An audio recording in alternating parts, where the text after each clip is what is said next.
nós começamos esse ano com um propósito.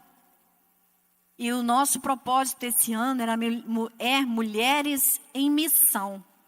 Ano passado, nós trabalhamos o tema Design Divino. Com a nossa identidade, conhecendo a singularidade, a nossa feminilidade. Trabalhamos o ano inteiro nesse tema, nos conhecendo, conhecendo o nosso Criador. E sabendo que Ele nos fez imagem e semelhança. Olha que coisa linda. E nisso nós sabemos e identificamos quem nós somos. A nossa identidade em Cristo Jesus. Mas além da nossa identidade, que foi revelada através dessa imagem e semelhança de Deus em nós, também temos a representação do que significa ser isso. Eu sei quem eu sou feita à imagem e semelhança de Deus. Mas isso tem um propósito. Nós somos representação de Deus aqui, desta imagem e semelhança, onde quer que estejamos. E nós, mulheres, o nosso contexto aqui hoje, né? A humanidade foi feita à imagem e semelhança de Deus. Mas trazendo o nosso contexto, nós mulheres, trazemos em nós, na nossa vida integral, tanto física, emocional e também espiritual, essa imagem, a representação de Deus. Então, minha querida, é uma responsabilidade. E é muito importante saber quem nós somos em Cristo. Porque o propósito é representá-lo. Aonde quer que nós estejamos. Ser presença de Deus, onde quer que estejamos. Sermos presença pública do Evangelho de Cristo Jesus. É pouca responsabilidade? Não. É muita responsabilidade. E nós, esse ano, trazendo esse tema Mulheres em Missão, porque nós somos representação desse reino aqui na terra. E a nossa missão. E que missão, né, mulheres? E que missão? Mas essas mulheres em missão, onde quer que elas estejam, exercendo os seus papéis, ministérios, não é? Vida profissional, nós temos a vida integrada, não temos nada separado, nós temos uma vida integrada em Cristo. Nossa vida física, nossa vida emocional e nossa vida espiritual. E hoje nós trazemos esse tema. Mulheres em missão também param para se cuidar. E é essencial esse cuidado. Porque afinal de contas nós somos templo e morada do Senhor. Não é verdade? E para isso nós vamos tirar esse tempo de reflexão. Nós trouxemos aqui convidamos, né? Temos aqui as nossas convidadas para estar compartilhando um pouco dessa vida, dessa vivência nessas áreas. Nós temos a nossa irmã Gleice, que é médica, ginecologista. Eu já queria convidá-las para estar tomando assento aqui com a gente. Vai falar da sua vivência e vai nos ajudar, porque nós precisamos desse cuidado. Nós temos a tia Nélia, que também vai compartilhar a sua vivência na área que ela está atuando como psicanalista. E a nossa querida Flávia Pires, que tem sido também, assim, uma mulher que tem sua vivência, tem sido uma mulher que tem testemunhado de Cristo Jesus. Todas elas, nas áreas que elas atuam. E a irmã Flávia, como oficial de Justiça Federal. Então, nós temos mulheres atuando. São mulheres de Deus, sabem quem são em Cristo Jesus e sabem da missão e da responsabilidade que nós temos quando carregamos essa imagem e semelhança de Cristo em Jesus. São representação pública do Evangelho. E isso, né, nós queremos agradecer a Deus, louvar a Deus pela vida de vocês, pelo ministério de vocês e por vocês terem aceitado o nosso convite, estar aqui nos abençoando, trazendo para nós esse cuidado. Amém? Fiquem à vontade, Deus abençoe. Muito obrigada desde já. Amém. Nós que agradecemos, né? Quero agradecer aqui o convite da amada igreja, da Margarete, das irmãs, e dizer que é um prazer estar aqui com vocês hoje. E quando eu recebi esse convite, esse tema, eu falei com as meninas, gente, esse tema é apaixonante. Esse tema é envolvente, além de ser um tema de importância fundamental para nós mulheres, né?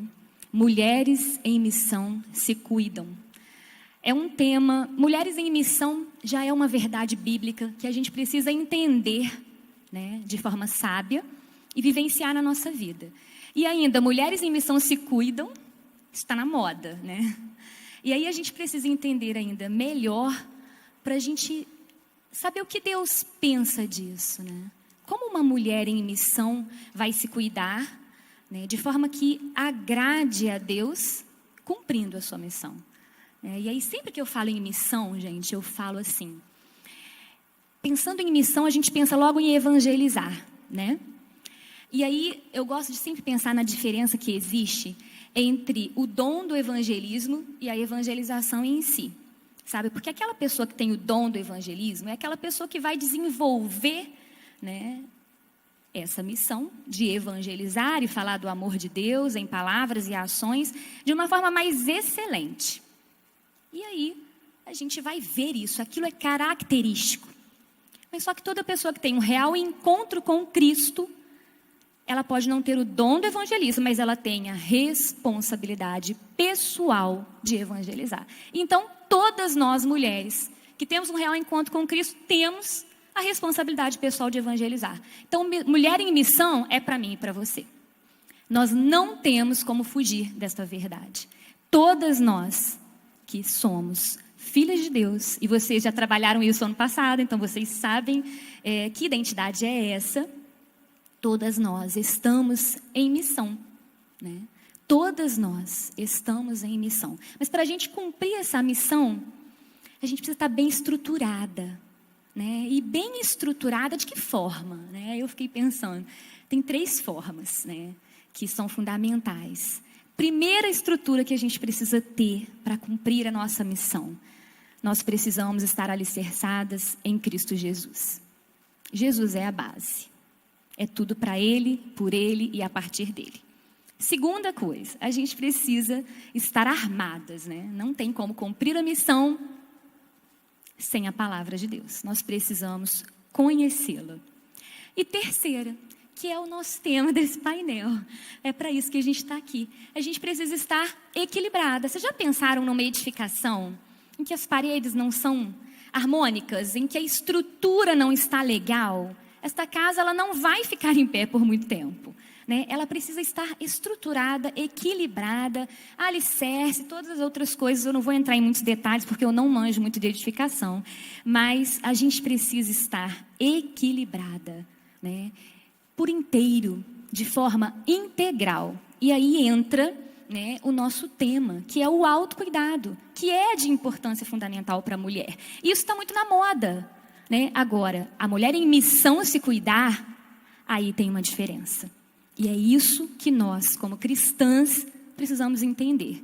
O que Deus pensa do autocuidado. E o que nós queremos para nós nessa área, né? Então a gente precisa entender um pouquinho, aí a gente vai ouvir as meninas aqui. Fala pra gente, Gleice, aí na sua área do autocuidado, na parte desse cuidado físico, né? Bem, primeiro eu quero agradecer o convite da Margarete, do pessoal que organizou esse evento. Estar mais uma vez aqui conversando com vocês sobre saúde da mulher. E cumprimentar a todas, graça e paz. É uma alegria estar aqui de novo, estava com muita saudade dessa casa. E dizer que é uma honra para mim muito grande estar aqui com vocês e principalmente com essas 2 queridas, que para mim são 2 mulheres que me inspiram, todas 2, né? Para quem não sabe, a Flavinha me ensina a palavra desde muito antes de eu vir para cá, né? É minha madrinha, vamos dizer assim. E a Tia Nélia é uma outra querida que me acolheu, e a mim, as crianças, desde quando eu vim para cá. Então, assim, gratidão eterna para as 2. Todo mundo pensa, todo mundo lembra do câncer de mama quando a gente fala em Outubro Rosa, em Mês da Mulher, aquela coisa toda. Só que hoje eu queria dar um enfoque um pouquinho diferente. Claro, a gente não vai conseguir fugir do tema câncer de mama, né? Mas assim, quando a gente fala em saúde da mulher, a gente tem que tentar pensar em saúde como um todo. Então, eu acho assim que muita coisa que a gente vai falar aqui, e a gente também vai ser breve, a gente dividiu o tempo mais ou menos aqui, não vou falar muito, mas muita coisa vocês já ouviram. E assim, o que a gente observa hoje, e foi muito debatido no último congresso brasileiro que eu fui, é o seguinte: as mulheres têm muito medo do câncer de mama. Elas chegam no consultório muito apavoradas, medo de ter câncer de mama, aquela coisa toda. Tudo bem.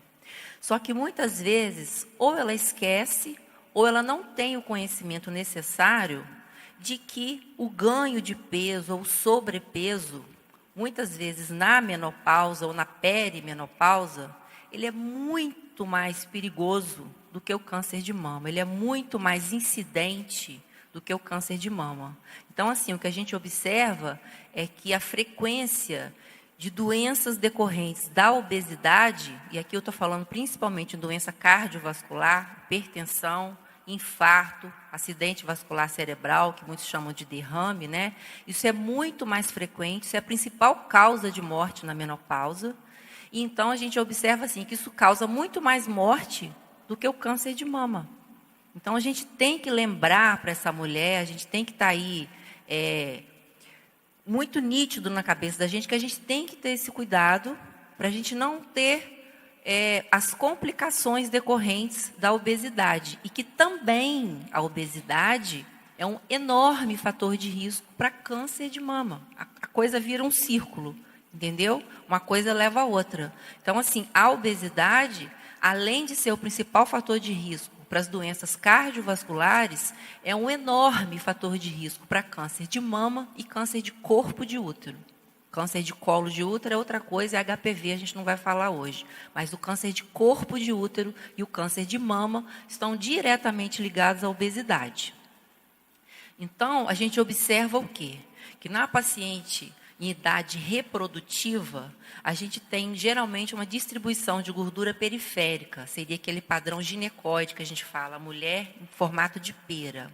Quando a paciente perde ou tem um decréscimo muito grande nos seus níveis de estrogênio, ou seja, na peri, na pós-menopausa, essa distribuição de gordura ela passa a ser central ou abdominal, chamado de padrão androide. E essa distribuição de gordura abdominal, ela é um enorme fator de risco para a doença cardiovascular. Tá? Então, daí a gente começa a entender o perigo do sobrepeso. Então, assim, a gente tem que tentar ter uma vida mais saudável para a gente poder tentar conter esse vilão que é a obesidade. Então, como é que a gente poderia fazer isso? Em primeiro lugar, a gente tem que ter a nossa alimentação saudável, né? Rica em frutas, verduras, legumes, pobre em doces, né? Açúcar e gordura. Tá, isso aí todo mundo já sabe. Agora, em relação à atividade física. A atividade física é remédio, indicação médica, para uma enormidade de coisas, tá? Então, a gente sabe o quê? O Luciano já cansou de falar aqui do tratamento da depressão, da fisiopatologia, o que acontece e quais os benefícios da atividade física nesses pacientes. Então, a gente sabe o quê? Que entre os benefícios da atividade física, eu pontuei algumas coisas aqui para não deixar de falar nada. Libera neurotransmissores que promovem o bem-estar, né? A gente vai lá, libera uma endorfina lá e tem aquela melhora no bem-estar geral. A gente tem uma melhora nos níveis de colesterol circulantes e a gente consegue muitas vezes aumentar o colesterol bom, que é o HDL. A gente tem uma melhora nos níveis de glicose no sangue, tá? E a gente tem uma melhora também na massa óssea. Com isso, a gente consegue diminuir os casos de osteoporose, que é uma outra complicação da menopausa. Daí que a gente está falando de tudo um pouco, né? E com essa atividade física, a gente muitas vezes vai conseguir também diminuir a pressão arterial. Quando a gente diminui a pressão arterial, a gente consegue diminuir o risco das doenças cardiovasculares. Ou seja, o risco diminui de quadros de hipertensão, infarto agudo do miocárdio e AVC, em média, entre outras coisas. E a diminuição do peso para essa paciente vai diminuir o risco de câncer de mama e de câncer de útero, tá? E vai melhorar também a autoestima dessa paciente. Uma outra coisa importante é a vitamina D. hoje é moda, né? Mas a gente sabe assim que tem uma grande importância. Então, o ideal seria que a gente dosasse no sangue para ver a quantas andam essa vitamina D. E a gente tem o fator sol, que hoje em dia todo mundo usa filtro solar, ninguém quase pega sol. E a vitamina D, ela não aumenta com esse solzinho gostosinho que a gente pode pegar até as 10 e depois das 4. Faz nem cosquinha. Tem que ser aquele sol que faz mal, aquele sol que faz câncer de pele. Então, a gente não manda ninguém pegar esse sol. Então, como é que eu vou fazer? Eu vou suplementar a minha vitamina D. Tá? A grande maioria das pacientes estão com vitamina D baixa, na minha experiência, no meu consultório. E o que a gente faz? A gente faz uma dose de ataque, a gente conserta, a gente nivela aquele nível ali para ficar um nível normal, e depois a gente fica fazendo doses de manutenção. Ao invés de eu mandar aquela paciente pegar o sol que faz mal, se ela pegar um solzinho ótimo, para a saúde como um todo, agradece. Mas eu não posso deixar ela lá naquele sol que tem ação cancerígena há muito tempo. Então, a gente suplementa essa vitamina D. Super importante. A gente não pode deixar de falar dos exames periódicos, né, que a gente falou bastante da outra vez que eu tive aqui, aqueles exames todos que vocês sabem, uma mamografia de base com 35 anos, e a partir de 40 anos essa mamografia deve ser realizada anualmente. E isso eu estou falando para paciente geral, não para pacientes que têm um fator de risco, né, porque lá no início, quando eu falei do câncer de mama, a gente sabe que a parte genética existe e ela é muito importante. É muito comum a gente ver aqueles casos de a mãe tem, a tia tem, a irmã tem. Isso é o fator genético. Mas a maioria dos casos de câncer de mama são aleatórios. Eles surgem naquelas famílias, assim, quando a gente vai perguntar, tem alguém com câncer de mama na sua família? Não, não tem. Para mim, aconteceu pela primeira vez na minha família. Então, assim, o mais comum é o câncer aleatório.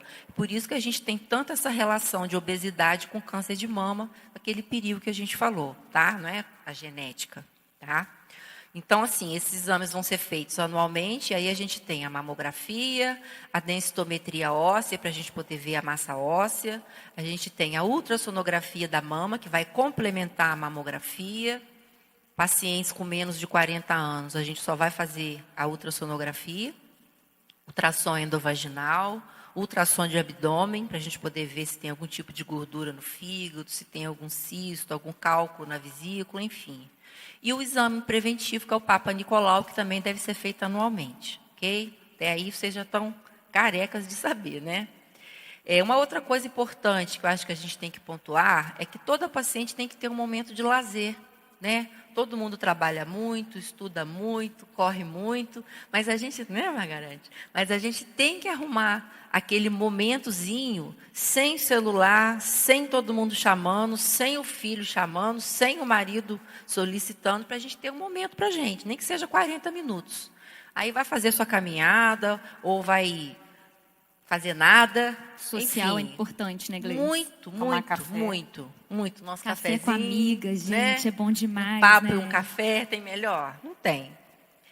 E, pontuando, que a gente está falando muito hoje aqui das pacientes um pouquinho mais de idade, no caso na pré-menopausa e menopausa, mas mulher como um todo, a gente não pode deixar de falar da depressão, né? Porque tanto as mulheres que não estão na menopausa, a depressão hoje, o Luciano falou aqui, é muito incidente. E nas mulheres que já estão na menopausa, a gente tem o que a gente chama de síndrome do ninho vazio, que geralmente é aquele momento onde os filhos já foram embora de casa, ou casaram, ou se formaram e foram morar sozinhos, a casa está mais vazia, e se foi uma mulher que se dedicou muito àquilo ali, só casa, filho, ela vai ter aquela sensação de abandono, aquela sensação de vazio, e muitas desenvolvem depressão. Além dessa coisa de síndrome do ninho vazio, de todos esses fatores, a própria menopausa por si só causa uma labilidade emocional. Então é muito comum a gente ver a mulher hoje muito animada, muito falante, muito alegre. E no outro dia ela já está bem, como se fosse uma bipolaridade, mas não tão patológico, né? Então é muito comum os quadros de depressão na menopausa. E eu acho assim, a gente não pode ter preconceito. Foi muito falado aqui pelo Luciano, a gente tem que procurar ajuda de psicólogo e procurar ajuda de medicamento, com os psiquiatras, com os médicos, com os medicamentos que vão modular ali aqueles neurotransmissores e vão dar uma melhora muito grande, tá? Não pode ter preconceito para procurar ajuda. A gente já viu aqui que não é frescura, é doença. Em relação à sexualidade, eu só quero dar um en passant, que existem muitas queixas no consultório em relação à sexualidade, que muda muito nesse período, e eu acho importante a gente falar assim, que mesmo que a paciente não queira, tenha medo, ou que não precise de fazer uma terapia de reposição hormonal, a terapia de reposição hormonal local, ela pode e deve ser feita na maioria das vezes. Por quê? Porque é uma terapia extremamente segura, extremamente eficaz e simples de ser feita. E essa terapia ela vai ajudar a minimizar ou anular os efeitos da menopausa no trato geniturinário, que seria infecção urinária de repetição, queda dos órgãos, né, queda de bexiga e útero, que são os casos de distopia, quadros de ressecamento vaginal, que dificultam a relação sexual, tá? E a própria incontinência urinária. Então, esse tratamento local, ele é muito bem-vindo, e muitas pacientes, às vezes, chegam no consultório, e quando a gente vai tratar, elas falam, nossa, anos de sofrimento, eu não sabia que era um tratamento tão simples, tão barato, tão eficaz. Então, isso tem que ser divulgado, né? Muitas vezes a paciente não sabe que tem um tratamento tão simples para ser feito. Em relação à terapia de reposição hormonal, se for necessário, respeitando todas as contraindicações, ela tem grandes benefícios, tá? Ela melhora a qualidade de vida da paciente como um todo, né? Ela vai diminuir ou vai minimizar os quadros de osteopenia e osteoporose, ela vai diminuir os riscos de doença cardiovascular, de doença cerebrovascular, que é o AVC, e ela também vai diminuir a incidência de casos de doença de Alzheimer, que é uma outra coisa que também está muito frequente hoje, tá? Melhora a autoestima como um todo, porque ela vai conseguir diminuir todos aqueles sintomas da menopausa, principalmente as ondas de calor, né? Mas a gente tem que lembrar que a gente não pode fazer isso para todas as pacientes. Tem que ser naquelas pacientes que têm os exames todos em dia e que não tem nenhuma contraindicação. E finalizando, a gente tem que tentar, então, combater a obesidade ou o sobrepeso. Aí vocês vão falar, mas ela só falou de menopausa. E quem não está na menopausa ainda? A gente tem que tentar ter o quê? Uma dieta equilibrada, fazer uma atividade física, isso como se fosse escovar dente, para a vida. Não é para ficar bonito, não é para ficar magrinha, é para ficar saudável. A gente está em busca de saúde. E com isso a gente consegue diminuir o risco das doenças cardiovasculares, que são as doenças que mais matam na menopausa, e o risco de câncer, principalmente de mama e de útero. Tem outros, mas como o nosso foco aqui hoje é saúde da mulher, eu trouxe assim, que a contenção, né, da obesidade vai diminuir o risco do câncer de mama e de útero. Ok? Obrigada pelo convite mais uma vez, é um prazer estar aqui. Agora eu vou falar para a tia Nélia. Eu disse para ela num café que tudo que ela fosse trazer aqui servia para mim. É muito produtivo a gente ouvir isso, porque está sempre lembrando para nós que o autocuidado, ele precisa ser contínuo. Não pode ser só um momento, né? Ele precisa ser contínuo. Mas eu queria iniciar a minha fala falando aí da nossa saúde mental, da nossa psique, né, do que a gente vai entender aqui como um cuidado psicológico, e a gente ainda tem muito tabu em relação a isso. A gente ainda nós pensamos que isso ainda tem a ver com uma questão de loucura, uma falta de sanidade. Não tem a ver com isso, né? E a gente está em pleno século XXI e aí a gente ainda precisa combater essas coisas. Eu queria iniciar minha fala com uma frase de Carl Jung, que vai dizer o seguinte: eu não sou o que aconteceu comigo. Eu sou o que eu escolhi me tornar. Então, nós, quanto sujeitos, nós somos construídos pela infância, pela nossa infância, pelo nosso meio familiar.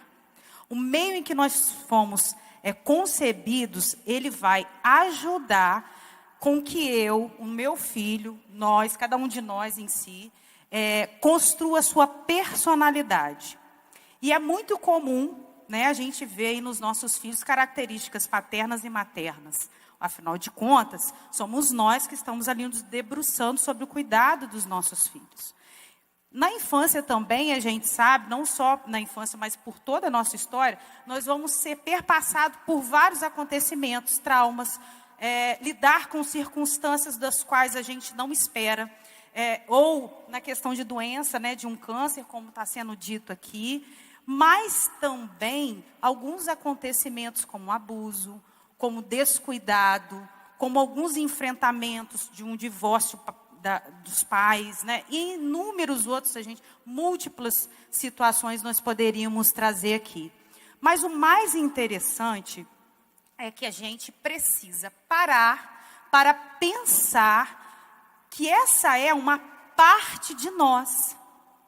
Nós não temos condições de mudar o nosso passado, a nossa história. Mas nós somos capazes de trazer um olhar novo, uma releitura sobre a nossa história. E isso nós somos capazes de fazer, ou muitos de nós, né, conseguimos fazer isso sozinhos no decorrer da nossa vida, que é um número muito pequeno. E alguns, devido às suas experiências, suas experienciações infantis, elas vão ficar fixadas em algumas áreas, que isso vai perpetuar a vida da pessoa. Ou seja, isso aconteceu lá atrás. Estou com 5, 7 anos. Mas isso é tão presente para mim, é latente, está em mim o tempo todo. Isso vai influenciar no meu comportamento e na minha relação com o outro. Claro que quem vai ter como direto receber todo esse comportamento, essas ações, né, todas essas emoções ali manifestas, é onde? Dentro da nossa casa. É o nosso esposo, é o nosso marido, os nossos filhos. Um sujeito adoecido psiquicamente, ele adoece todos os membros da família. Por isso é tão importante a gente estar aqui conversando sobre o autocuidado e não esquecendo da saúde mental.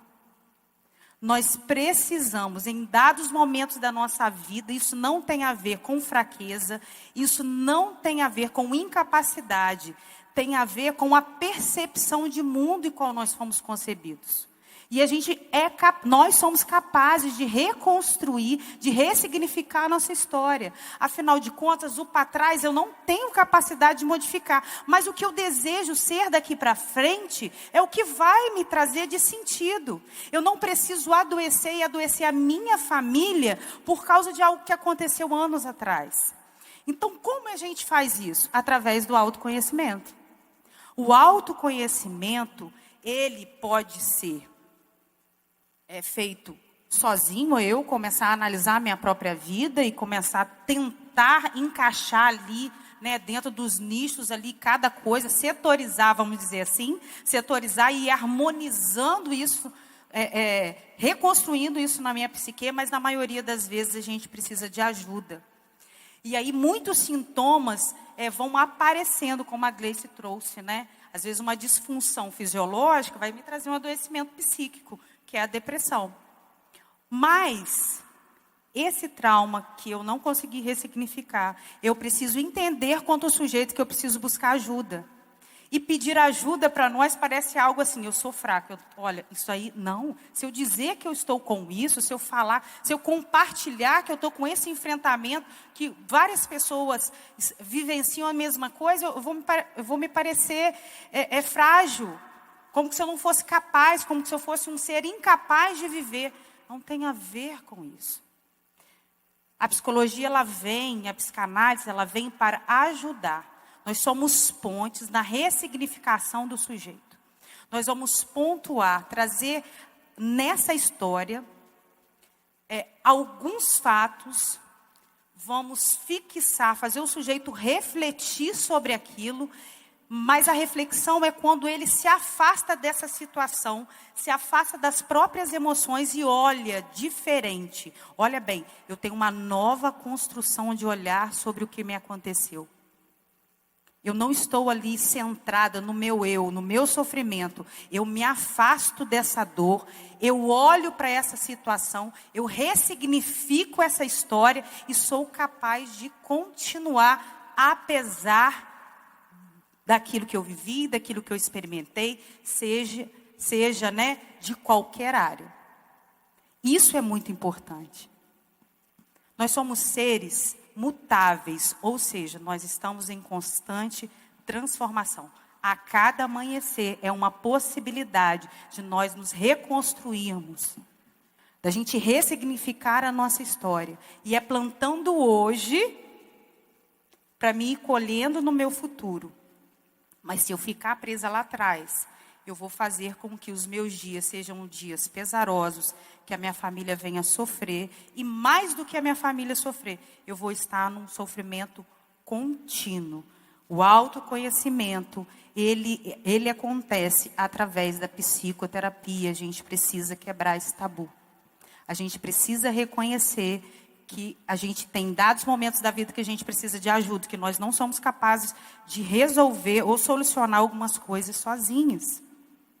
E mais, irmãos, o que eu mais amo no autoconhecimento é quando a gente se depara com as nossas fragilidades. A gente encontra as nossas potencialidades, mas quando eu deparo com as minhas fragilidades, com as minhas fraquezas, quando eu reconheço esses lugares em mim, eu sou capaz de lidar com o outro de forma diferente. Porque quando eu vou me relacionar com a Flávia, vou me relacionar com a Gleice, que elas vão me trazer algo delas que é difícil, eu não tenho um olhar de pré-julgamento. Eu compreendo, porque eu posso ter lutas diferentes, mas nós estamos sempre com embates.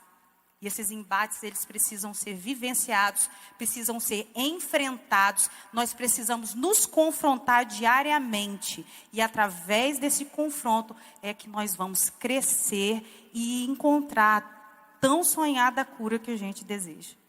A cura vem através dos nossos relacionamentos. Vocês percebem que em qualquer situação da nossa vida, nós dependemos do outro? Se eu preciso de um aconselhamento, eu preciso de um outro ser. Se eu estou doente, eu preciso de um médico. Então, se eu não estou bem psiquicamente, não consigo me relacionar bem, né? Vejo aí vários sintomas, uma irritabilidade, choros sem um sentido, uma falta de sentido. É uma insatisfação que vai estar perpassando aí por toda a minha história. Eu preciso entender que eu preciso recorrer e buscar ajuda. Isso é importante. E eu queria fechar essa fala minha, que eu achei, ela é uma escritora argentina que vai dizer assim: o verdadeiro lugar do nascimento é aquele em que nós nos lançamos pela primeira vez um olhar de inteligência sobre nós mesmos. Ou seja, quando nós mergulhamos no autoconhecimento, quando a gente busca se conhecer, a gente vai encontrar a saúde psíquica que a gente tanto deseja. Amém?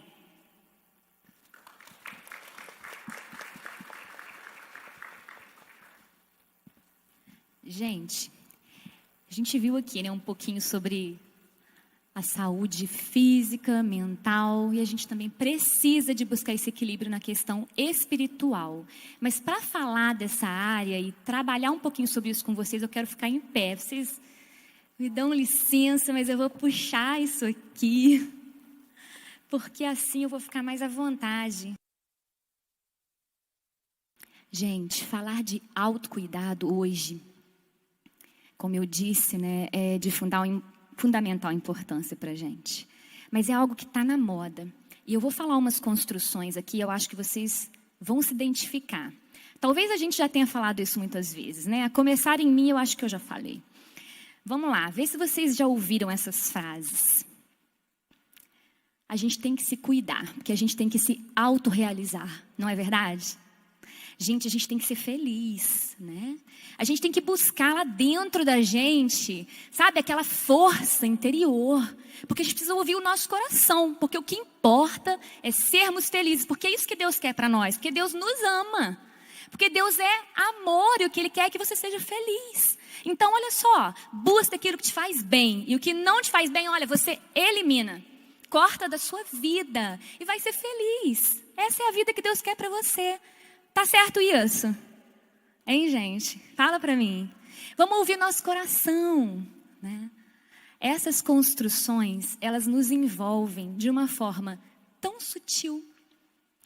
E elas vêm tão devagar, que às vezes a gente se enquadra e a gente vive essa realidade sem nos dar conta. É claro que a gente tem que se realizar. Eu sou realizada profissionalmente, com a graça de Deus. Né? Eu não estou dizendo que a gente não tem que se aprimorar. Né? Isso até nos ajuda no cumprimento da nossa missão. Mas nós estamos aqui tratando de autocuidado. Então, em se tratando de autocuidado e da mulher que está em missão, a gente precisa entender o seguinte, que uma mulher cristã que está em missão e quer se cuidar, ela precisa entender o autocuidado numa perspectiva bíblica. Então, a gente precisa saber o que Deus pensa disso. E para a gente entender isso, a gente tem que pensar o que é o autocuidado para o mundo e o que é o autocuidado para Deus. E o autocuidado que está na moda hoje é um autocuidado que valoriza o ego. É um autocuidado que valoriza o eu. Por quê? Porque o movimento, né, do autocuidado, ele está hoje baseado, gente, num modelo humanista, tá? De um psicólogo mais citado no mundo todo, né, que é baseado, fundamentado na autorrealização. Quando a gente estuda o movimento do autocuidado, a gente vai entender a pirâmide da autorrealização, por onde passa o autocuidado. Então, a gente vai ver que o que precisa acontecer na vida do ser humano para que ele se autorrealize. E aí está fundamentado o autocuidado hoje. Só que, em se tratando de autocuidado, de vida cristã, qual é a razão da nossa busca? A gente busca o nosso eu. O que Mateus fala no capítulo 6? Que a gente deve buscar em primeiro lugar o reino de Deus e a sua justiça, e as demais coisas nos serão acrescentadas. E nesse contexto ele está falando de necessidades básicas. Não se preocupe com o que comer, beber e vestir. Aí quando a gente fala, ouça o seu coração. Mas o coração do homem, ele é enganoso. Busque a sua força interior, mas a palavra nos diz que nós somos fracos. E que o Espírito milita contra todo o tempo. E que o poder de Deus se aperfeiçoa na nossa. E quando a gente é fraco, é aí que a gente é forte. Está vendo como que são parâmetros totalmente divergentes? Então, por isso a gente precisa estar atento. Por quê? Porque há princípios do autocuidado que o mundo nos prega, que estão diretamente contra preceitos absolutos da palavra de Deus. Então a gente precisa entender, o autocuidado numa perspectiva bíblica. E para a gente entender isso, eu quero ler apenas 3 versículos inicialmente com vocês, onde nós vamos basear aqui alguns pontos importantes. Tá? Primeiro, nós vamos ler aqui em João, capítulo 1, verso 12. Diz assim a palavra do Senhor, e aí eu falo aqui para nós mulheres, para você que está em casa nos assistindo, e para homens também, porque a gente tem que se cuidar, todo mundo, tá? E cada um vai adequando aí os princípios à sua realidade. Então, João 1, verso 12. Mas a todos quantos o receberam, deu-lhes o poder de serem feitos filhos de Deus, a saber, aos que creem no seu nome. E 1 Coríntios 6, versos 19 e 20. E diz assim a palavra do Senhor: acaso não sabeis que o vosso corpo é santuário do Espírito Santo, que está em vós, o qual tendes da parte de Deus, e que não sois de vós mesmos? Porque fostes comprado por preço. Agora, pois, glorificai a Deus no vosso corpo. Gente, tem 2 pontos importantíssimos, que quando a gente pensa em autocuidado, eles precisam estar muito bem esclarecidos na nossa mente. Tá? Então, primeiro ponto. A gente sabe que, a Margarete falou aqui muito bem, na abertura, que nós somos seres integrais. E Deus, ele se importa com o nosso ser, de forma integral. E Ele quer cuidar de nós de forma integral, de todo o nosso ser. Diante disso, surge essa questão do autoconhecimento. né? A Nélia pontuou um pouco aqui na questão mental. Quando a gente fala de autocuidado, automaticamente, autoconhecimento surge em seguida. Em qualquer estudo que você for pegar, qualquer pessoa que for falar de autocuidado, ela vai falar de autoconhecimento. Porque a gente precisa se conhecer. A gente precisa conhecer o nosso ser, a nossa vida. A gente precisa saber, né, das nossas fraquezas, né, das nossas características, o que a gente precisa mudar, onde a gente precisa acertar. Só que, em se tratando de uma vida cristã, eu tenho que te falar o seguinte: não tem como nós nos conhecermos se antes nós não conhecermos o nosso Deus. O autoconhecimento do Filho de Deus começa em conhecer o Criador. Nós precisamos entender quem é Deus, quem é o Criador, qual é o propósito que Ele tem na criação do homem, por que Ele me criou, qual o propósito que Ele tem na minha vida, qual é o propósito da criação, qual é o fim do homem. Eu preciso conhecer isso para que eu conheça a minha vida e o propósito pelo qual Ele me criou e para eu entender qual é a minha missão aqui. E quando a gente entende isso, as coisas ficam claras para nós. A nossa perspectiva vai mudar. A gente vai entender melhor, né, o que a palavra tem para dizer. E aonde a gente conhece Deus? Na palavra dele. A palavra dele. Aqui, nessa palavra imutável, revelada para nós. Quem é Deus e qual é o propósito na criação do homem. Está aqui. Então eu preciso conhecer o meu Deus para que eu entenda por que Ele me criou. Mas dentro do homem tem um senso, sabe, de eternidade que o próprio Deus colocou no coração do homem. Então, você observe comigo. Se o Senhor Deus não ocupar o primeiro lugar na vida de um homem, certamente alguém ou alguma coisa vai ocupar esse lugar e vai ser o objeto de adoração dessa pessoa. E é justamente por isso que a gente fica indesculpável diante de Deus. É justamente por isso. E a gente acabou de ler aqui em 1 Coríntios que o nosso corpo é templo do Espírito Santo e que corpo e espírito são usados para glória de Deus. Esse é o meu propósito de vida. Esse é o propósito de vida de Deus na criação do homem, na minha criação e na sua criação. Ele nos criou para a glória dele. E tudo aquilo que eu for fazer na minha vida, eu faço para a glória dele. E ele cuida de mim de forma integral, porque a nossa vida não é compartimentada.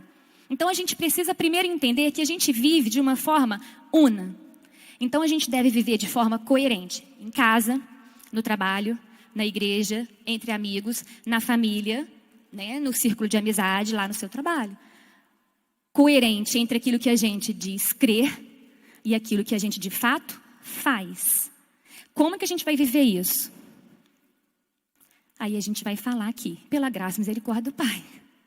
Somente, né?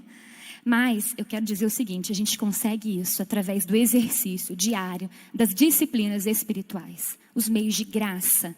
E aí eu vou mencionar aqui, né, tratando do nosso tema, 2 que a gente precisa para a gente conhecer Deus e entender esse propósito. Nós precisamos falar com Deus. O meio de graça chamado oração. Nós não temos como conhecer Deus se a gente não fala com Ele. Nós precisamos ter um relacionamento com Deus. E a oração não é só eu ir lá, Senhor, muito obrigado por esse dia, amém. Eu preciso gastar tempo com o meu Deus. Eu preciso falar com Ele. Nós precisamos ouvir Deus. Então aí entra o meio de graça, da leitura da palavra. Eu tenho que ter um tempo devocional com Ele. Porque se eu não leio a palavra, eu não conheço Deus. Eu não sei qual é a boa, perfeita e agradável vontade dEle revelada para mim. Nós precisamos ouvir a voz do Senhor e ela está aqui. E nós temos livre acesso. É através desses meios de graça que nós vamos nos conhecer. Reconhecendo Deus que a gente se conhece. Esse é o primeiro ponto que a gente precisa entender. E o segundo, o que nos define. O que define você não é o que dizem que você é, não é o que esperam que você seja, não é aquilo que a sua mãe quer que você seja, tá, Julie Liz? Não é o que eu quero que vocês sejam. O que define as nossas vidas é a nossa identidade de filhos de Deus. Quando nós temos um real encontro com o nosso Deus e que nós cremos que naquela cruz Ele se fez homem e morreu e pagou um preço. E esse preço não foi de riquezas humanas, não foi prata nem ouro, mas foi o sangue do Deus Filho em meu e em seu lugar. E isso é pela fé, isso é graça. E quando a gente entende isso, isso tem o poder de nos tornar, por adoção, filhas de Deus e co-herdeiras com Cristo. E isso nos torna filhas amadas do Pai. E se a gente não entende essa identidade, a gente não assume esse status. E é esse status que vai mudar a nossa vida. Quando a gente entende isso, a nossa vida se transforma em se tratando de autocuidado, que é o nosso tema da noite. E aí, resumindo, autocuidado tem como base conhecimento de Deus, identidade de filha. Se você não conhece a Deus, você não assume a identidade que você tem. Porque se você não conhece a Deus, você não entendeu o amor que Ele derramou na cruz por você. E se você não compreende esse amor, você não assume o seu status de filha. E muitas vezes nós vivemos adoecidas porque não tomamos posse de podermos chegar diante da cruz e clamar: meu Pai, venha ao meu socorro, porque eu preciso de Ti. Porque a gente só clama quando a gente confia. E a gente só confia em quem a gente conhece. A gente só se entrega em quem a gente conhece.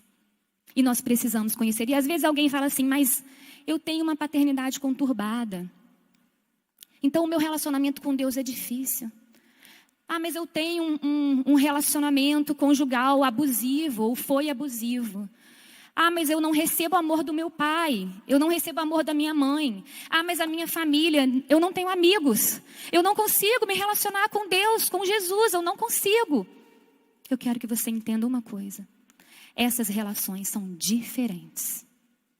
Porque o nosso relacionamento com os nossos pais, cônjuge, filho, amigo, seja quem for, são relacionamentos humanos. E eles são imperfeitos como nós somos. Mas o nosso relacionamento com Deus é um relacionamento com um Deus que não tem parte com esse mundo que jaz no maligno. É um relacionamento com um Deus que está no céu.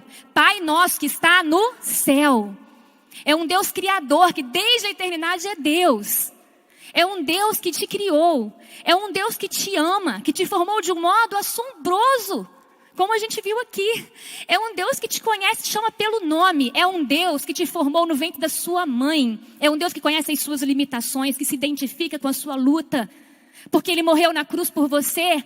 É um Deus que conhece os seus pensamentos antes que eles te cheguem à boca. É um Deus que conhece, já escreveu os seus dias antes que eles existam. O nosso Deus nos ama. E mesmo que o seu pai e a sua mãe não te amem e te abandonem, a palavra nos fala que o nosso Deus jamais nos abandonará. E isso não sou eu que estou dizendo, a palavra do Senhor que nos diz no Salmo 27, verso 10. Mesmo que nós não tenhamos amor nas nossas casas, o nosso Deus nos ama. E no meio da luta, Ele caminha conosco. E nós precisamos tomar posse e assumir a nossa identidade de filhas, conhecendo esse amor que nos alcançou na cruz. Olha, gente, o nosso Deus se importa com todo o nosso ser. Nós vimos aqui agora, né? A importância que tem o nosso cuidado com o nosso corpo, porque o nosso corpo é templo do Espírito Santo. E nós precisamos cuidar, porque é o nosso corpo que nos leva a todo lugar para cumprirmos a nossa missão. O ID de Jesus, a grande comissão, que a gente pode cumprir de forma transcultural, de forma urbana, de forma em ação, em oração, em sustento, em palavras, né, em apenas ações. É o nosso corpo que nos leva. Cabe a nós esse cuidado. nós também precisamos cuidar do nosso espírito, da nossa alma. E muitas vezes, quando a palavra de Deus menciona a alma, ela está referindo ao coração. Isso engloba todo o nosso ser. Nós somos formados, né? E Deus se importa com toda essa integralidade. Então a gente precisa cuidar da nossa mente, do nosso ser, dos nossos sentidos, das nossas emoções. As nossas emoções não foram feitas para nos controlar, mas foram feitas para serem controladas por nós. Nós precisamos cuidar do nosso coração, que é enganoso. Então, como cuidar de um coração que é enganoso? Guardando nele a palavra do Senhor. Nós cuidamos do nosso coração, guardando nele a palavra do Senhor. Vocês estão percebendo que não tem como a gente fugir da palavra do Senhor? Os meios de graça fazem parte da vida cristã. A gente está querendo uma vida casual com Jesus. A gente está querendo andar com Jesus Salvador, sabe? A gente não quer ter um relacionamento com Jesus Senhor, porque é custoso. A gente precisa sair da zona de conforto. Mas é necessário, e para a gente cuidar dessa área, a gente precisa guardar aqui a palavra. Sabe por quê, gente? Porque como a Nélia falou aqui, muitas vezes o nosso presente é desequilibrado emocionalmente, conturbado, porque a gente vive presa, né, em situações do passado. E a gente não sabe hoje lidar com os sentimentos que advêm dessas situações. Ou a gente vive um presente conturbado, porque nós não sabemos lidar com as situações que acontecem em nossa volta hoje. Por quê? Porque a gente não tem guardado no nosso coração princípios da palavra de Deus, que vão nos orientar a tomar as atitudes e escolhas corretas, baseadas na palavra de Deus. Então a gente se vitimiza, ou a gente se auto-sabota, ou a gente vive no negacionismo. A gente deixa o problema para lá, faz de conta que não está acontecendo, aciona o piloto automático da vida e vai levando. Só que aquele problema vai ficando ali. E ele vai afetando a nossa vida, daí o nosso trabalho, daí a nossa família. E a gente se encontra desequilibradas emocionalmente e a gente não consegue mais vislumbrar um futuro promissor. E que futuro promissor é esse para uma mulher cristã? Eu não estou falando de uma vida bem-sucedida neste mundo, uma vida de sucesso e de riquezas. Eu estou falando de uma vida bem-sucedida no reino de Deus. Eu estou falando que a palavra nos promete, um futuro promissor de alegria e paz. É o que a palavra nos promete, mesmo em luta. Porque o nosso mundo a gente vai ter aflição, mas a gente pode ter luta e mesmo assim ser alegre. Porque a alegria é a marca do cristão. E por que a gente não consegue? E por que no meio da dor a gente não consegue ser alegre? A gente precisa entender a diferença que existe entre a alegria e a felicidade, porque há tempo de rir, tempo de chorar, isso é da vida. E nós somos cristãos, mas nós somos normais. A gente vai viver tempo de tristeza, a gente vai tentar viver tempo de luta. Agora a gente tem que saber vivenciar esses tempos. Mas a gente não pode perder a alegria da salvação, porque é isso que nos move. É isso que nos faz levantar e ir adiante. Mesmo que tudo à nossa volta esteja naufragando. Porque a alegria do Senhor é a nossa força. Porque a alegria do Senhor é o que nos move. Sabe o que é pior? Nós estamos perdendo o presente hoje, o que a gente vive agora. Porque além de estar preso no passado, a gente ainda está preocupado com o futuro que ainda nem aconteceu. Porque a gente está vivendo num estado de ansiedade por coisas que ainda nem aconteceram. Porque a gente não conhece a Deus, a gente não se conhece e a gente não entrega. Porque a gente não confia. E se a gente não conhece, a gente não confia. Se a gente não confia, a gente não conhece. Não é? Tá difícil, mas é isso. É simples. E a gente precisa entender isso. Porque senão a gente não assume a nossa identidade de filha. Por que não? Porque a gente não pode clamar: Senhor, meu Pai. O filho clama. O nosso Pai não nos abandona. Isso é uma promessa. E a gente tem que acreditar, porque se eu não acreditar nisso, eu vou fechar essa Bíblia e vou embora.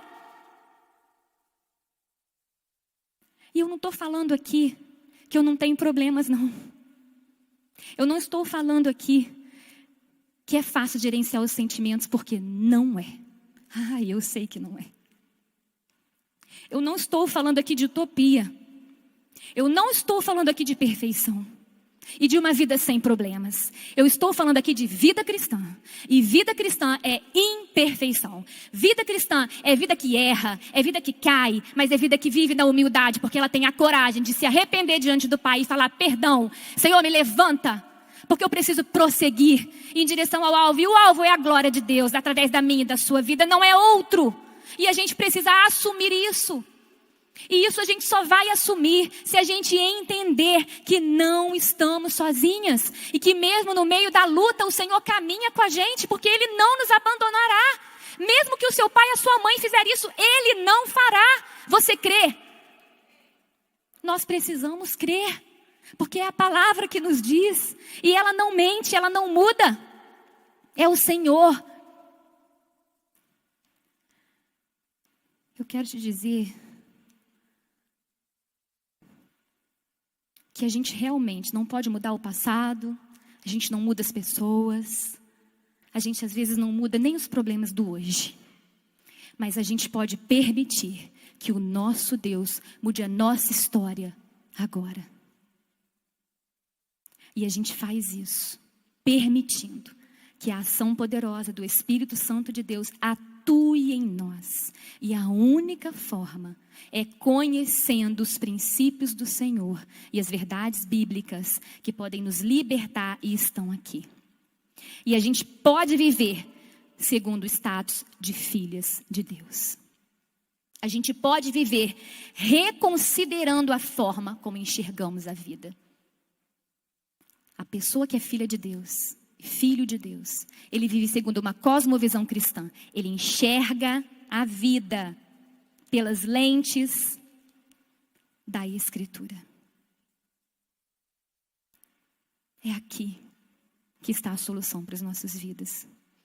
A gente pode viver desconstruindo narrativas equivocadas pelas quais a gente está vivendo até hoje. É possível. Não importa se essas narrativas vieram da sua família de origem.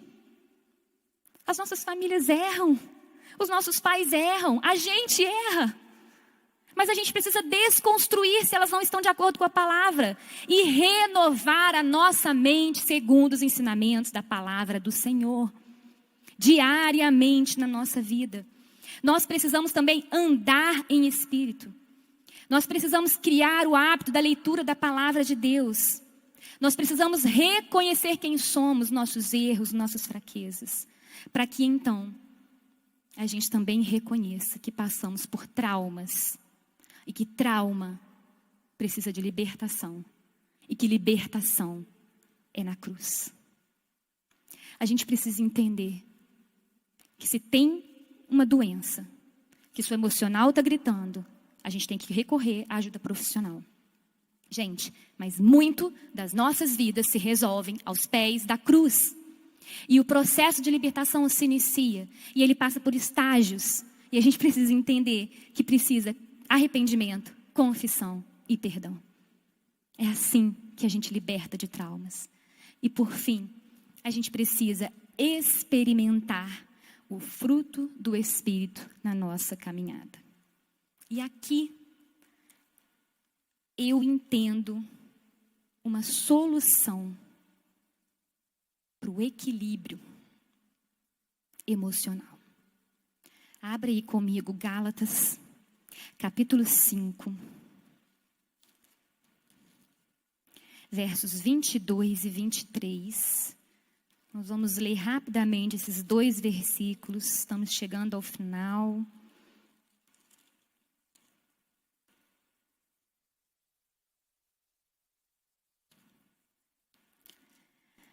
Gálatas 5, 22 e 23.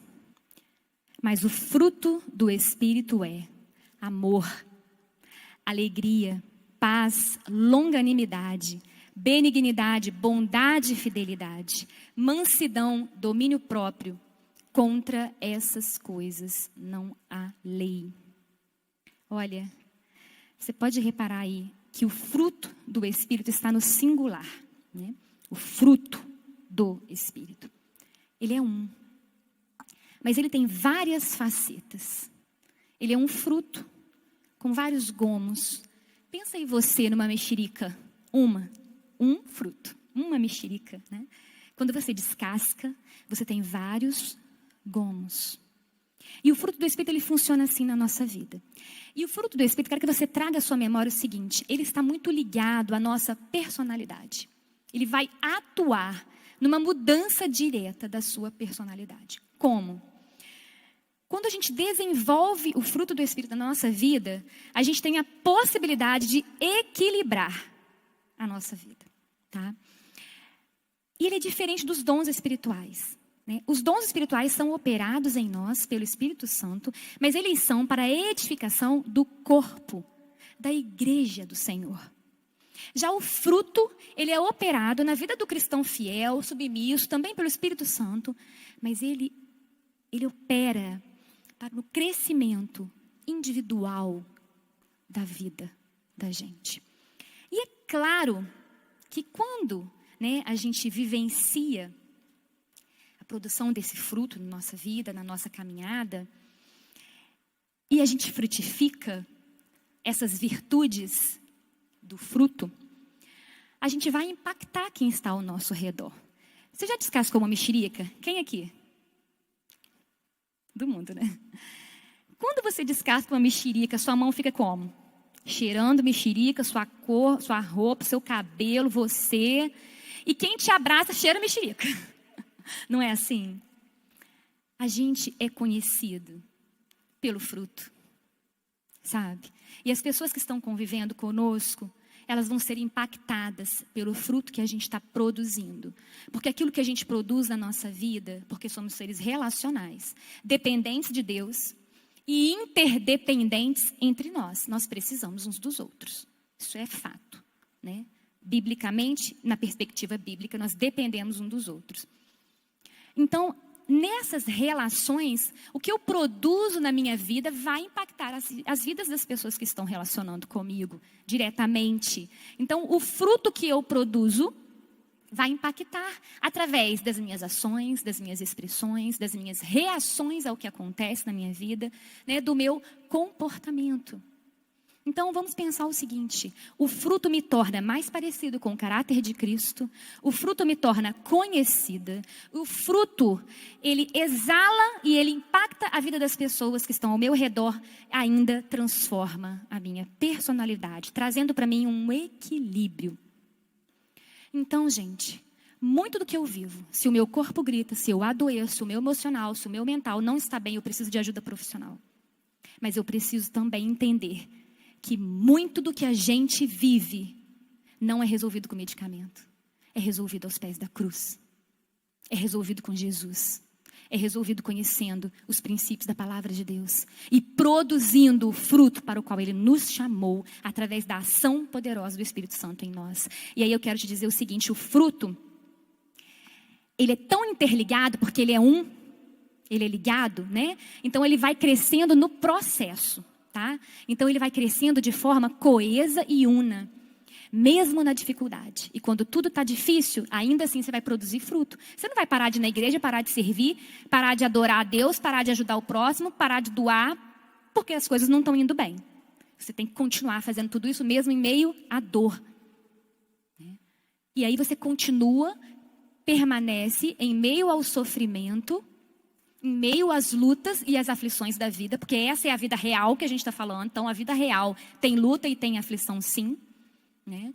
Mas a gente permanece porque a gente só consegue produzir e colher fruto através de um esforço diário, mas não é sozinha.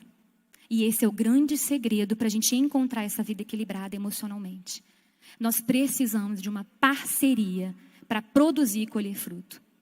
E essa parceria é através da ação poderosa do Espírito Santo de Deus e da nossa responsabilidade pessoal. Nós temos que assumir a nossa responsabilidade de ler a palavra, de andar com Jesus e de fazer a nossa parte para que a gente possa crescer e aprender do Senhor, para que Ele fale através das nossas vidas e que a nossa vida seja para a glória dEle. E eu finalizando com vocês, porque não dá para a gente falar tudo desse assunto, é um assunto muito amplo, mas eu quero deixar aqui com vocês que é preciso coragem. Não é fácil. As lutas são muitas. Mas nós não estamos sozinhos nesse processo, né?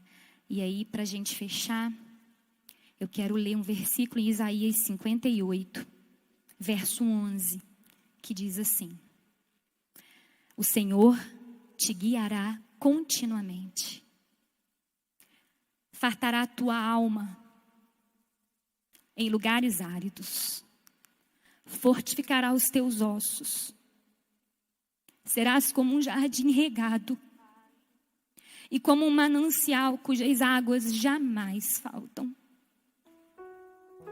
A gente precisa ser como árvore plantada junto a ribeiros de águas correntes.